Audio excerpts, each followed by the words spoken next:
안녕하세요. Y 스페셜의 아나운서 유세진입니다. 2019년 올해로 3.1운동과 대한민국 임시정부 수립이 100주년을 맞이하는 해죠. 더불어서 광복을 맞이하는 이때 참 뜻깊지 않을 수가 없습니다. 오늘은 한국 글로벌 피스 재단의 이사장이신 문현진 이사장님 모시고 인터뷰 나눠보겠습니다. 네, 원활한 의사소통을 위해서 영어로 진행되오니 이 점 양해 부탁드립니다.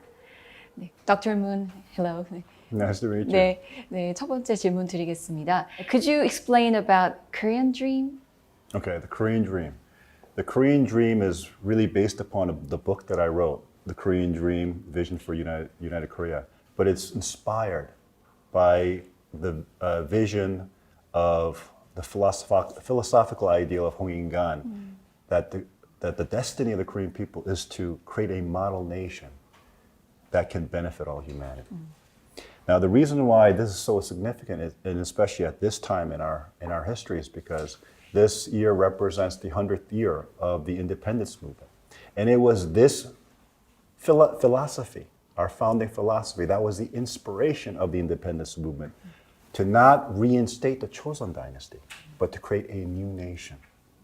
And at that time, they found inspiration from Western-style republican democracies, and therefore their aspiration was to create a republic. And so, as you know, at that time the Shanghai government was called the Republic of Korea. Yes. And eventually, with the creation of the DPRK, they also tried to claim that name of the Republic of Korea. That's why they have it in their name as well too. So that the roots of both Korea is tied to the independence movement, and that's why that's very, very significant. Okay.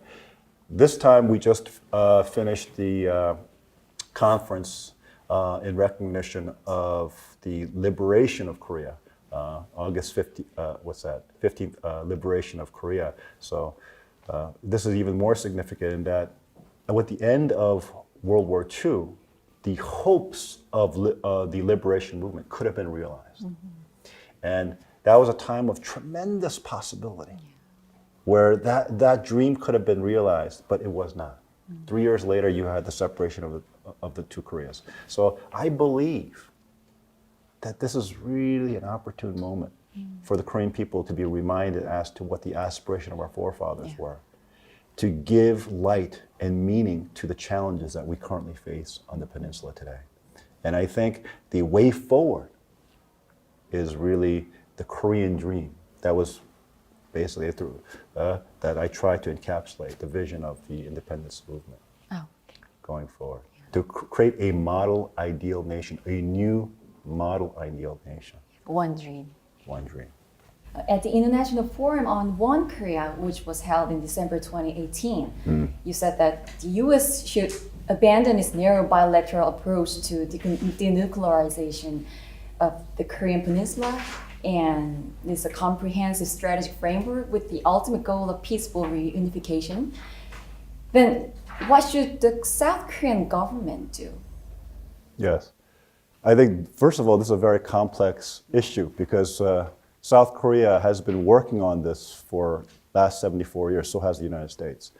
I think this is an opportunity for both governments to take one step back and to recalibrate and assess how successful this negotiation process for denuclearization was. Now, before the bilateral talks between the United States and the DPRK, you had the six-party framework. But still, there was a negotiation to try to negotiate away a very narrow focus, which is to denuclearize North Korea. Over the last 30 plus years, we are no closer to denuclearization from when the talks first started. This is an opportunity, recognizing the fact that through the bilateral discussions between North Korea and South Korea, that the stated goal for the discussion is unification. Unification is already on the table. So the US has to recognize that unification as a framework is already there. So they need to readjust their strategy based upon this new existing reality. And I believe that unification will fulfill the denuclearization process because based upon the Korean Dream model, which was to create a new nation, this nation will be a peaceful nation and therefore will not be a threat, a nuclear threat, not only to this region, but to the world. I think the US has to have a very realistic, larger strategic policy for denuclearization. I think they've already shown that denuclearizing through negotiations has completely failed. So I don't know if you're a student of history, but I am. And the two most successful US policies that basically changed the geopolitics of the world came after 1945 with the Marshall Plan in Europe and MacArthur's Plan of Reconstruction in Japan. The reason why it was successful is because it was strategic. It was all-encompassing. That is the way in which the US needs to look at Korea policy. And if you look at it from this point, then unification. I know that many South Koreans are worried about the costs of unification. I think, first of all, this is the wrong concept. Unification should be looked at as a merger. So the difference between a cost perspective and a merger perspective is that a merger creates synergies. That creates additional value. So when you look at, very simply, when you look at South Korean economy, you look at North Korean economy, you have a very mature, rich South, but resource poor. You have a very poor North, but resource rich. It's almost like a perfect marriage in terms of economic development for the future. So a lot of the pundits that talk about costs, I don't think they're factoring this in. Another thing that they're not factoring in is that if the US recalibrates and looks at Korea policy strategically, then the US will make an investment in the unification process as well. So it won't be just South Korea carrying the burden of unification, kind of like what many people say happened in Germany, et cetera, et cetera, et cetera. It'll be the entire global community, especially the nations that are most concerned about security here in Southeast Asia. Wow. I mean, in East Asia. And next, what comprehensive strategy would you propose to the Korean and US governments as well as the international community? I think the young people are going to be the most affected by unification. Therefore, they should be the ones that are most interested and would want to seek the most information as to what unification will bring. I know that many young people here, although Korea is the 12th largest economy in the world, cannot find a job. Yeah. The unemployment rate among the 20 to 30 demographic is above 10%, which should not be acceptable. But it shows the fundamental weakness in the South Korean economy. I know that South Koreans like to think that the South Korean economy is actually a capitalist system, but actually it's not. Mm-hmm. It's a crony capitalist system due to the chaebol system. Yes. So if you think about it, this fundamental weakness, the fact that it cannot generate enough jobs for the young people, is a fundamental problem and will be something that the Korean political leaders and business leaders need to face. One of the things that needs to happen is you need to privatize banking. You need to, there has to be greater ways in which average people who have brilliant ideas, that means young people, who might be the next Steve Jobs or the next Bill Gates, they need to have the ability to be able to get access to capital. But in Korea, that reality doesn't exist. In the US, it exists, but not here in Korea. So banking reform is absolutely necessary. So it's structural and governmental problem? In South Korea, there's many. Politically as well as economically. So that's why for young people, to be able to create a new nation that does everything right, fixes all the mistakes, both in South Korea and North Korea, becomes a pretty exciting proposition, does it not? Imagine the ability to be able to create a new nation in line with the Honggingan ideal that wants to benefit all humanity. Yet, let's benefit the Korean people first. Let's unite the homes. Let's offer opportunity that can really, really drive the full potential of what this nation can offer to the world. That is what unification offers. That's what the Korean dream is all about. That's why it's a dream, right? Yes. It's a dream. It's a Korean dream. Korean dream, yeah. And you have said the Korean independence movement on March 1st, 1919. was a significant milestone in the democratic movement on the 20th century, and it aimed to create a new independent and united nation. The fact that the Korean provisional government based in Shanghai was called the Republic of Korea further emphasizes such aspiration. Why do you believe this has particular importance today when we are celebrating its 100th anniversary? Because, and that's why I say, from the March 1st movement, we've really tied the Korean dream paradigm to the independence movement because it encapsulates their aspirations. Now, why was that significant? Because as a student of history, the Korean independence movement in 1919 launched all the independence movements across Asia and also Africa. We were the first ones. Yes, I learned it in history lessons. We were the first ones to actually be so inspired by what was being talked about in Versailles that it actually led throughout the 20th century to all the national movements, which led to their independence. Yeah. Except that reality was not to come to pass for Koreans.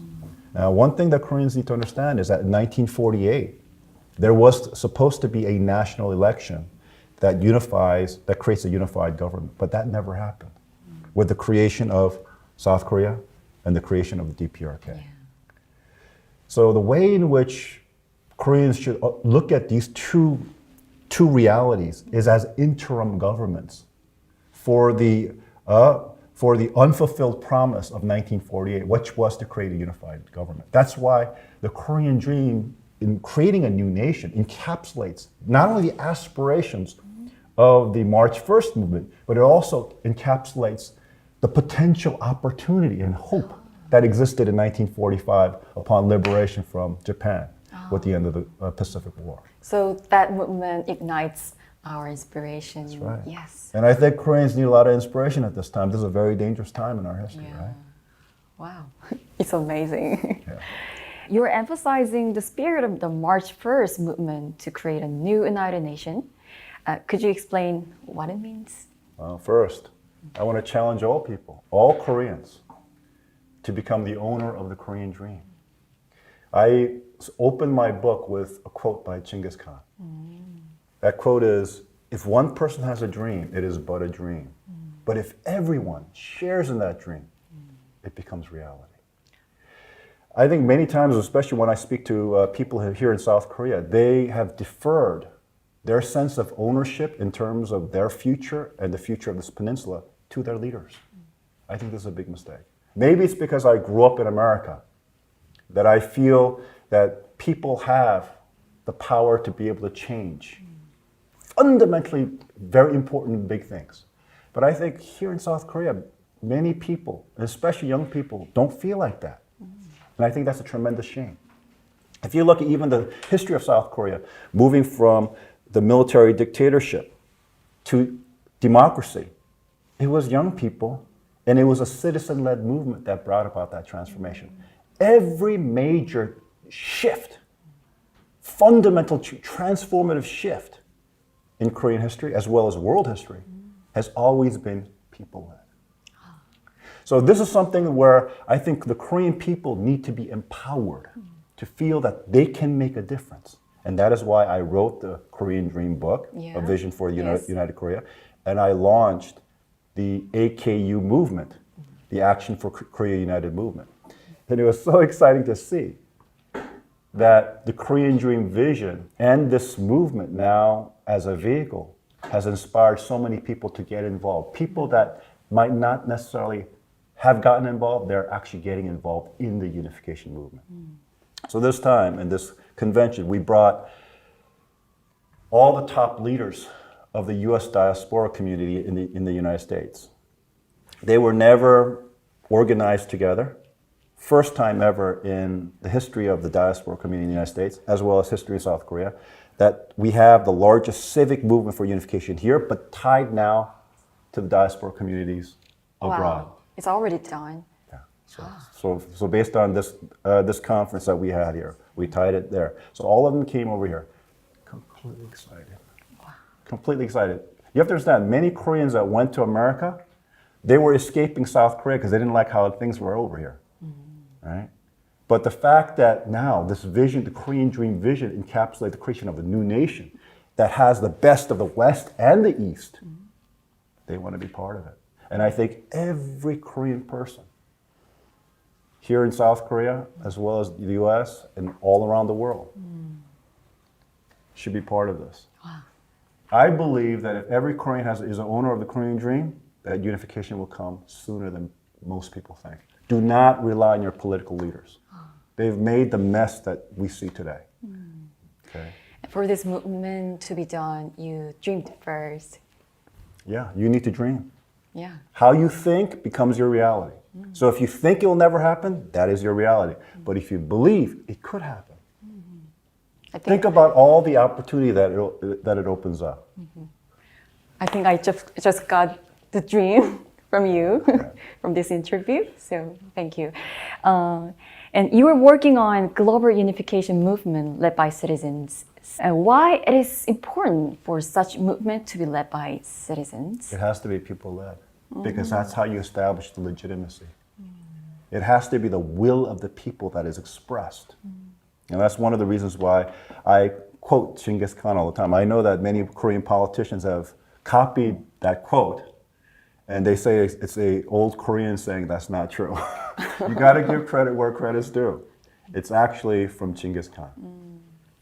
The one that created the largest empire and established Pax Mongolica, which led to Marco Polo coming to China and basically West and East coming together. That was because of the Mongols, right? So that's why I use him as an example in the first chapter of my book. And I open my book with that quote. If one person has a dream, it's just a dream. But if everyone shares in that dream, it becomes a reality. I think that insight is tremendously profound. And that's something that the Korean people should really take to heart. Yes. But what's most important is get inspired, then become an owner. Empower yourself, learn. That's why I wrote my book. Yeah. Go buy my book, go read it, right? Yeah. Join AKU, Yeah. do something to make your current reality. Don't accept your current reality. If it's not good, change it, make a difference. That's why I created AKU. Yeah. Given that it seems the social movement that you are involved in is almost a new nation building, I believe it requires more than just visions. Please introduce actual cases of new nation building. Yes, Paraguay, as you know, GPF does a lot of work around the world.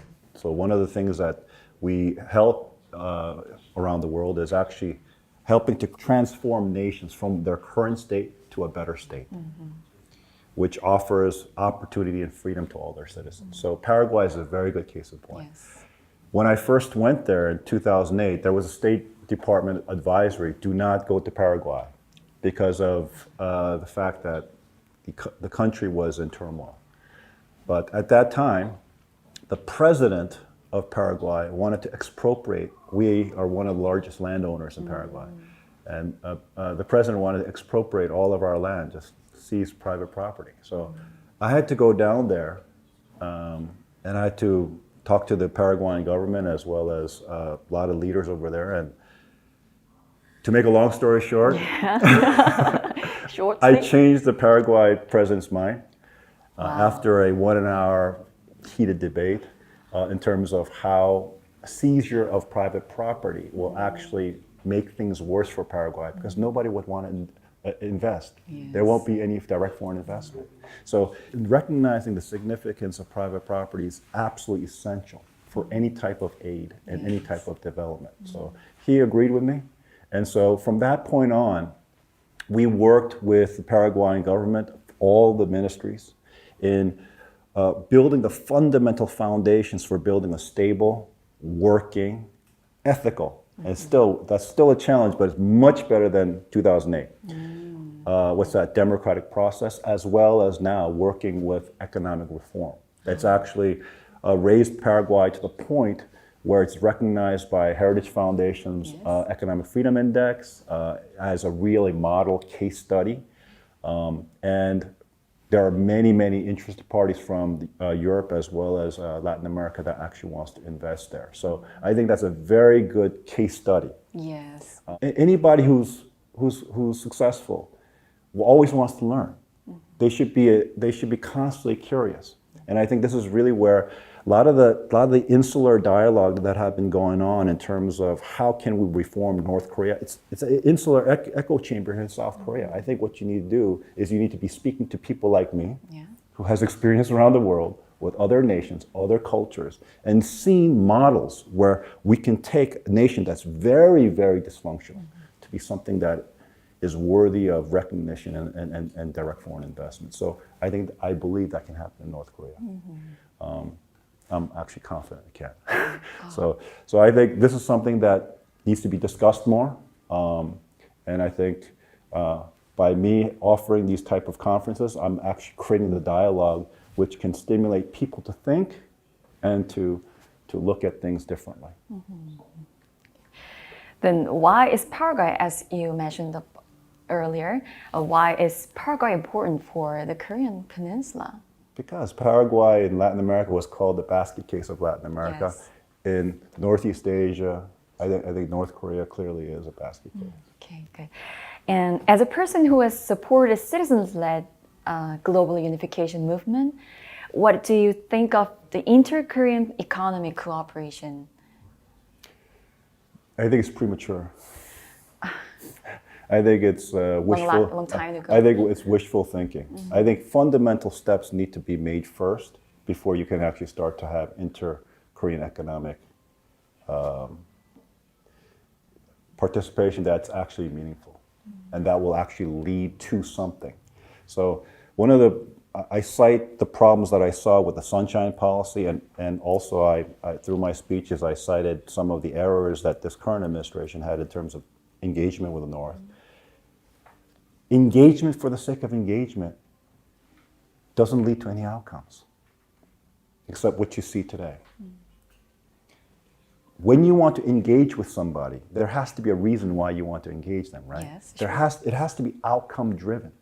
And that's one of the reasons why I wrote my book, because the premise is if we're going to engage North Korea, or South Korea is going to engage North Korea, then there has to be a reason, a purpose behind that engagement that both parties can agree on. And so every talk, every conversation can lead to that end. But that wasn't here, not only during the Sunshine Policy, but even in this current administration's engagement with the North. And so we see the outcome for what it is today. You started with the Pyeongchang Olympics, joint South and North participation, and now you have North Korea shooting missiles and threatening South Korea and calling the president of South Korea all manners of things that a nation should not be doing. So it's that thing. this is the problem with this misguided thinking that somehow just dialogue will all of a sudden change things, or economic involvement would all of a sudden change things. No. You need to build a fundamental outcome base that both parties can agree with, and then you need to move towards that end. There has to be a purpose behind engagement. Okay. It's easy to always talk about process important, but no, process is not important, honestly speaking. And this is one of the reasons why I wrote my book, because everybody who used to talk about unification always focused on the process. I think they're completely wrong. Okay? And maybe it's because they're all academics that never operate in the real world. So they only operate in the world of theory. If you want to get something done, you have to be outcome driven. You have to establish an outcome, and then the process has to be flexible that allows you to reach that outcome. It's not the other way around. You don't build a process and then eventually end in an outcome that you might not like. Yeah. If you do, you're not going to be very successful. So I think the approach had been wrong from the very beginning. It has to be outcome driven, and the process should be the byproduct of wanting to reach that outcome. Then, as a private question, for your intuition to be done as an outcome, then what do we have to do, like you? That's why vision is so important. And that's why history is so important. And that's why when you hear me speak, not only the Korean Dream, the content of the Korean Dream book, but also all my speeches, if you read all my speeches, history is the contextual background. Because that is the legitimacy. And that's why the Korean independence movement is so significant at this time, given the fact that now we're celebrating its 100th year centennial. Yes. That is what gives a legitimacy for both governments to recalibrate and recognize what's best for both of them. And that's why the Korean Dream paradigm and framework, I believe, it's not only so novel, but I think it can lead to real outcomes. Because it's something that's connected to the history of both North and South Korea. Then I think I have to learn history You a lot. need to read my book. Okay. So does every other Korean course. in South Korea. Okay. Actually, it should be part of the curriculum of every school. Then, in what aspect do you think moral and innovative leadership is important in the creation of a new United Nations, as well as economic cooperation between the two Koreas? Yeah. Well, leadership is everything. Leadership is everything. And it's not any kind of leadership. It's a certain kind of leadership. I believe that leadership should be moral. In other words, it should be guided by principles and values. And I believe that leadership should be innovative because the way in which you create value is through creativity.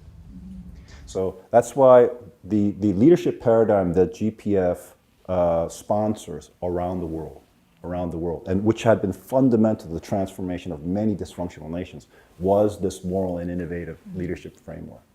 And you'd be surprised at how many people's lives, their nations, have been transformed by this framework.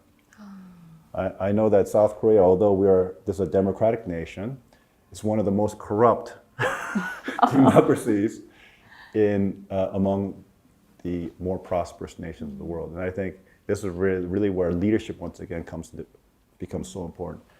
Leadership for the sake of leadership is not leadership. Leadership has to be guided by principles and values, therefore it has to be moral and it has to be innovative. You can't think in the box. You gotta be thinking out of the box. Out of the box. One of the things I would like to recommend for Korean people is, I know that many Koreans are now traveling a lot. I think that's a very good trend. I think Koreans, especially when I look at Korean domestic politics, it's too insular. It's an echo chamber of just a small little South Korea. I think what they need to do is they need to expand and see what's happening in the rest of the world. And that has to affect Korean politics. Yeah. And from the perspectives of the Global Peace Foundation, how do you think the announcement of an end of war declaration and denuclearization should progress? Yeah. So, like I said, I don't think the end of war proclamation, if both parties aren't clear in terms of what the outcome of that engagement is, will actually do anything. It'll make good photo op and it'll make good news around the world, but I don't know if that will really lead to anything clearly. Because you have a partner up in the north that could change that just like this. So I think from the very beginning it has to be clear as to what the outcome is, and there has to be basic agreement on both sides towards that outcome. And that's one of the reasons why I believe the Korean Dream framework is so powerful. Oh, yeah. But one idea came on my mind from now on. When you progress and make every hardship sign to make innovative outcome, but there will be hardships and stress, much stresses. Absolutely. Then how do you manage it? And that's why you have to be innovative. You have to be creative, right? So remember what I told you, outcome and then process driven. Process has to be flexible, okay? But if you're clear on what the outcome is, there's always a way. Always way. Always a way. Okay, I keep that in mind. Okay. Thank you. And the final question, how does the world see the situation surrounding the Korean Peninsula Today, today? I think, and this is something that South Koreans need to be very aware of, I think South Korea is in a more dangerous position than ever before in Korea's history. There is a potential for a regional Cold War type of situation now that you have the intrusion of Russia and China into the peninsular issue. I think this is something that every South Korean should be concerned about. The fact that the bilateral talks with the U.S. is clearly being violated with these missile tests by the North, is something that every Korean should be very concerned about.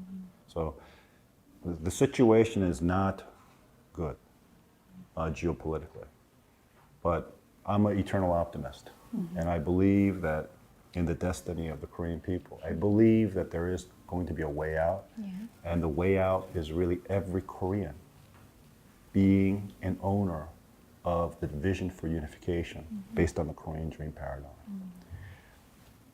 The reason why we are here today is because the Korean people have deferred this issue to their leaders or to outside nations. I think the first thing that needs to happen is the Korean people need to take ownership. And if they do, the world will support it and the Korean leadership will support it.